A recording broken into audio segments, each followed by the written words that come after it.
बिस्मिल्लाहिर्रहमानिर्रहीम। शुरू अल्लाह के नाम से जो बड़ा मेहरबान और नहायत रहम वाला है। नाज़रीन, जो बात मैं कर रहा था मुसलसल वही काम अब आपको होता हुआ नज़र आएगा।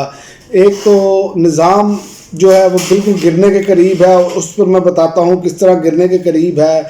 दूसरा, इमरान खान ने शेर अफजल मरवत को फोकल पर्सन की फहरिस्त से जो है वो हटा दिया है। और तीसरा, उस पर बात करेंगे मुझे क्यों निकाला, वोट को इज़्ज़त दो और साड़ी गल हो गई है, वो क्यों बैठे हैं, असल मामलात उस पर भी बताते हैं, एक ख़बर वो भी है।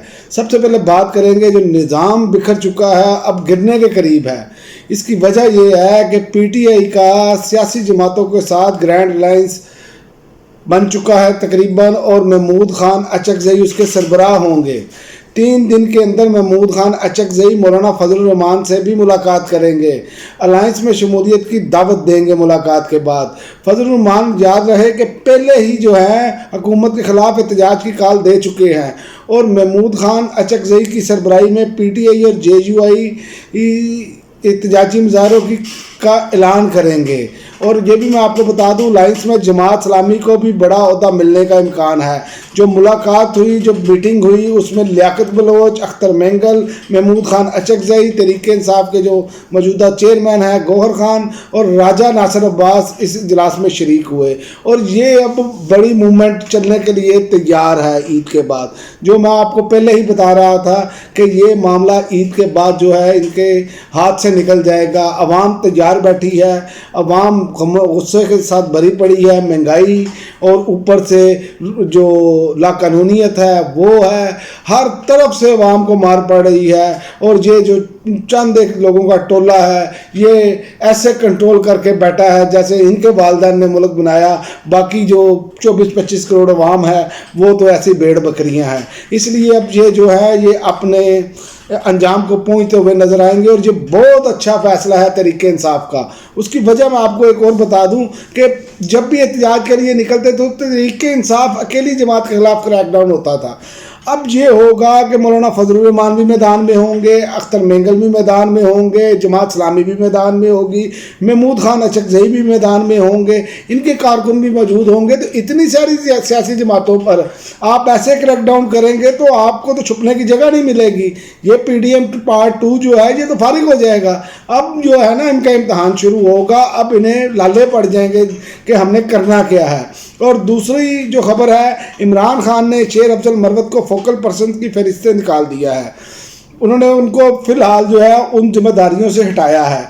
शेर अफजल मरवत को सोशल मीडिया जो उनकी अपनी टीम है वो भी उनको कहा गया है, जो ज़राए इत्तलात दे रहे हैं कि उसको छोड़ दें आप, और पीटीआई की जो ऑफिशियल सोशल मीडिया टीम है उसके साथ ही चले आप। क्योंकि इससे एक चीज़ सामने रहे कि ये इख्तलाफात सामने आ रहे थे जो कि तहरीक इंसाफ के लिए नुकसानदेह था, क्योंकि इमरान खान जेल के अंदर हैं तो बहुत ज़्यादा मुश्किल हो रही थी, ये तनाज़ा बढ़ रहा था।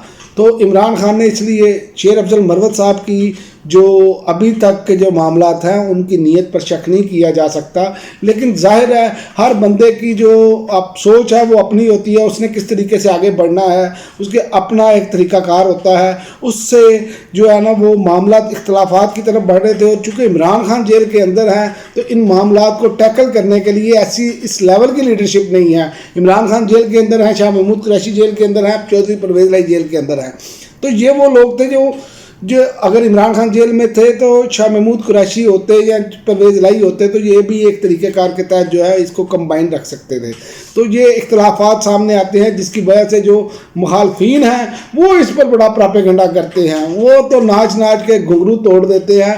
हालांकि उनको 8 फरवरी वाले दिन अवाम ने इबरतनाक शिकस्त दी, लेकिन बेशर्मी और डटाई जब हो ना तो फिर वो लाइलाज मर्ज है, उसका कुछ नहीं किया जा सकता। और अब इमरान खान ने जो जिन लोगों के नाम सामने आए हैं उनमें उमर अयूब और शिबली फराज को जो है फोकल पर्सन में शामिल किया है, और एक बैरिस्टर गौहर है, वो ज़ाहिर तहरीक इंसाफ के चेयरमैन इस टाइम हैं। तो असल ये जो बात नज़र आ रही है इस टाइम, इमरान खान सियासी हिकमत अमली जो है ना आगे की वो बनाने जा रहे हैं और घुटनों के बल गिराने गिराना है उन्होंने। इसलिए वो चाहते हैं कि सियासी लोगों से मुलाकात हो, क्योंकि वकला अपना कानूनी मामलात के साथ जो मामलात कर रहे हैं वो काफ़ी हद तक तकरीबन करीब पहुँच चुके हैं। अब हदायत जो हैं वो ज़ाहिर है सियासी हिकमत अमली के तहत होनी चाहिए। वो जो चीज़ें इमरान खान ने डायरेक्शन देनी है जिसकी वजह से नुकसान हो रहा है कि तहरीक इंसाफ उस तरह के फ़ैसले नहीं कर पा रही, अब वो फ़ैसले होते हुए आपको नज़र आएंगे कि जब सियासी लोग मिलेंगे तो ज़ाहिर है वो सियासी वाले से बात करेंगे। वकला की भी जो मेहनत है इससे पहले जो की है उन्होंने कानूनी तौर पर, तो उनका भी बहुत बड़ा किरदार है। अब चूँकि सियासी लोगों की ज़्यादा ज़रूरत है, इसलिए उमर अयूब जो हैं और शिबली फराज जो हैं इनको फोकल पर्सन कर किया और ये मुलाकातें तय करेंगे कि किन किन की होगी, और इनकी तो मुलाकात होगी साथ।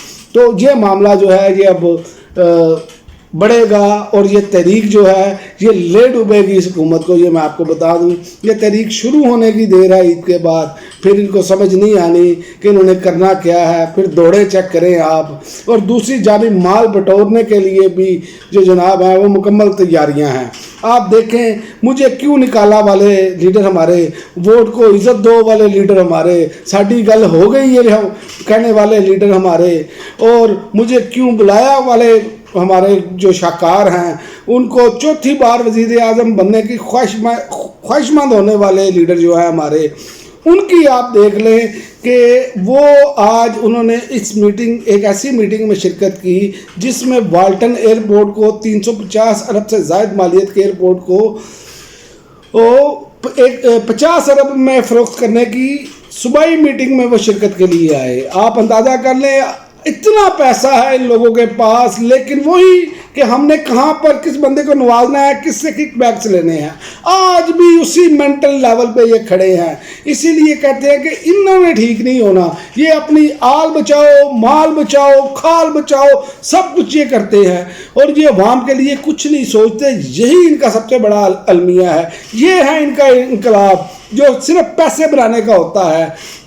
इस कौम के सासे बेचकर अपने महल बनाने हैं। ये नहीं है कि सासे बेचकर जो 350 अरब रुपए वाला एयरपोर्ट है उसको 350 या उससे ज़्यादा का बेच दें हम, नहीं, क्योंकि वो कौम का पैसा है, वो इनका ज़ाती पैसा नहीं है। इनका ज़ाती पैसा हो तो ये तो अपनी ज़ाती पैसे से उम्रें नहीं करते। अब आखिरी अशरा आ गया है, देखें पूरा टब्बर जाने की तैयारी में है उम्रा करने के लिए, क्योंकि सरकारी खर्च पे जाना है इन्होंने। ये मामला है, कौम का पैसा ये ऐसे बहाते हैं जैसे हराम का माल होता है। हराम का माल भी कोई इस तरह नहीं बहाता। तो ये वो सारी चीज़ें हैं जो नज़र आ रही हैं और अब इनके पास सिर्फ एक ही चारा रह गया है, क्योंकि बाकी केसेस तो बढ़ते हुए नज़र आ रहे हैं। साइफर केस में भी कोई इतनी बड़ी चीज़ नज़र नहीं आ रही। इद्दत वाला मैं आपको पहले बता चुका हूँ कि वो जज साहब ने क्या कहा कि मुझे मेरे बेटे का वलीमा नहीं होने दिया, कि इमरान खान ने वो इंकशाफ कर दिया, तो केस रह जाता है साइफर वाला। तो कल का दिन अहम है, साइफर का केस भी है और जजेस का जो केस है वो भी सुप्रीम कोर्ट में लगा है, तो ये भी एक बम फोड़ेगा। कल का दिन बड़ा अहम होगा जो समाअत होने जा रही है सुप्रीम कोर्ट में, और साइफर के वाले से, इमरान खान के केस के वाले से भी जो सामने आएगा। तो अगर प्रेशर में होंगे भी तो मेरा नहीं ख्याल कि कोई बड़ी सज़ा दे पाएंगे। ये ठप करके गिर जाएगा सारा काम। अब सिर्फ और सिर्फ एक मामला रह गया है जो इसीलिए उस पर हवा दी जा रही है, दोबारा से उसको ज़िंदा किया जा रहा है 9 मई वाले वाक़यात को। लेकिन उस पर भी इमरान खान कह चुके हैं कि अभी ट्वीट आप देखें कि आया उनका, उन्होंने कहा जिन्होंने CCTV फुटेज चोरी की उनकी तहकीकात की जाए।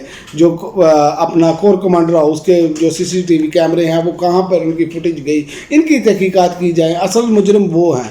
तो मकसद ये है कि ये उसमें से भी कुछ नहीं निकाल पाएंगे, क्योंकि उसमें जो लोग थे वो अगर मंजर आम पर आ जाते हैं तो ये सारे खुद ब खुद फंस जाएंगे। इसलिए कि चूँकि बहुत सारे लोग ये कह रहे हैं कि पहले ही अंदर से आग लगी हुई थी, लोग तो भी बहुत दूर थे। तो ये सारे मामला जो हैं ये इमरान खान की फेवर में जा रहे हैं और इनके गिर्द घेरा तंग होता हुआ नज़र आ रहा है। और इनके माउथ पीस भी अब ये कहना शुरू हो गए हैं कि इमरान खान से ही बात करनी पड़ेगी। अब इमरान खान से एक ही कंडीशन है बात करने की। इमरान खान कहते हैं कि मेरा मैंडेट वापस किया जाए कौम का, और दूसरा रूल ऑफ लॉ कायम किया जाए। इमरान खान इन दो बुनियादों पर खड़े हैं और इमरान खान इस पर कभी भी कंप्रोमाइज़ नहीं करेंगे। یہ اب ان کو ثابت ہو چکا ہے. تو اب دیکھتے ہیں آئندہ آنے والے دنوں میں کیا ہوتا ہے، لیکن مجھے آئندہ آنے والے دنوں میں یہ مشکلات میں گرتے ہوئے نظر آ رہے ہیں، کیونکہ عمران خان کے گرد تو جتنی مرضی انہوں نے جو مشکلات کی دیواریں کھڑی کی تھی نا وہ گر چکی ہیں. عمران خان نے ان دیواروں کو انجوائے کیا ہے.